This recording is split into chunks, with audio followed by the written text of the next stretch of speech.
बच्चों, आज हम तीसरा पद स्टार्ट करने जा रहे हैं। 2 पद आपको अच्छे से समझ में आ गए होंगे। अच्छा, चलिए पढ़ते हैं।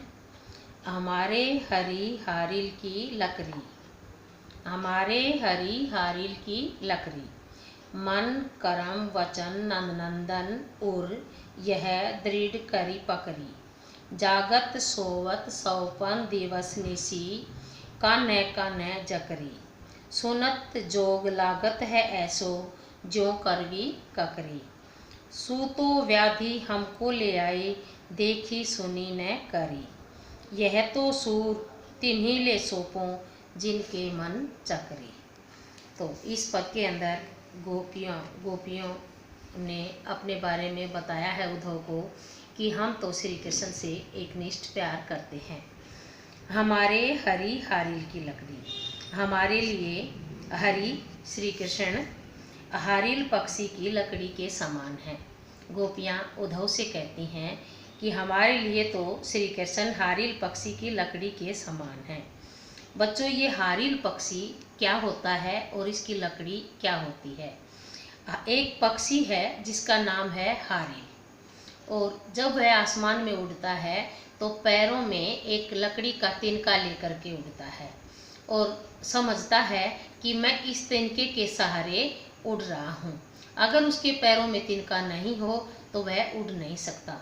उसी तरह गोपियाँ समझती हैं कि अगर श्री कृष्ण हमारे पास नहीं है तो हम भी अपना जीवन नहीं जी सकती हैं। तो इसलिए गोपियों ने कहा है कि हमारे लिए तो श्री कृष्ण हारिल पक्षी की लकड़ी के समान हैं।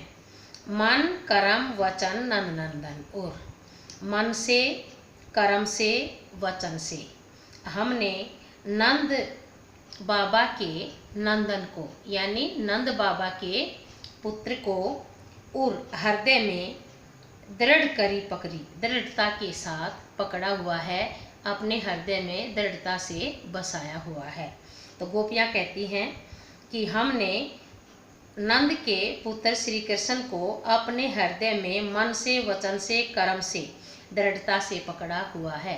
अर्थात हमारे अंदर श्री कृष्ण भगवान पूरी तरह से समाये हुए हैं।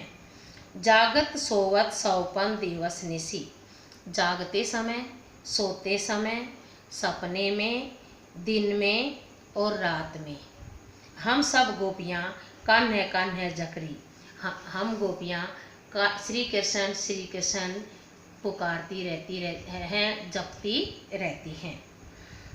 सुनत जोग लागत है सो, जब हम एक एक पल श्री कृष्ण को याद करती हैं तो योग का संदेश सुनकर हमें कैसा लगा होगा, ये गोपियाँ यहाँ बता रही हैं कि सुनत जोग लागत है ऐसो। योग का संदेश सुनकर हमें ऐसा लगता है जैसे कड़वी ककड़ी खा ली हो, जैसे कड़वी ककड़ी खा ले कोई और उसको कितना बुरा लगता है। योग का संदेश हमें कड़वी ककड़ी के समान लगता है। सूतो व्याधि हमको ले आए, देखी सुनी न करी। हे उद्धव, तुम तो हमारे लिए एक ऐसी बीमारी ले आए हो जिस बीमारी को न तो हमने कभी देखा है, न सुना है, न करी मीन न अपने जीवन में कभी उसका भोग किया है।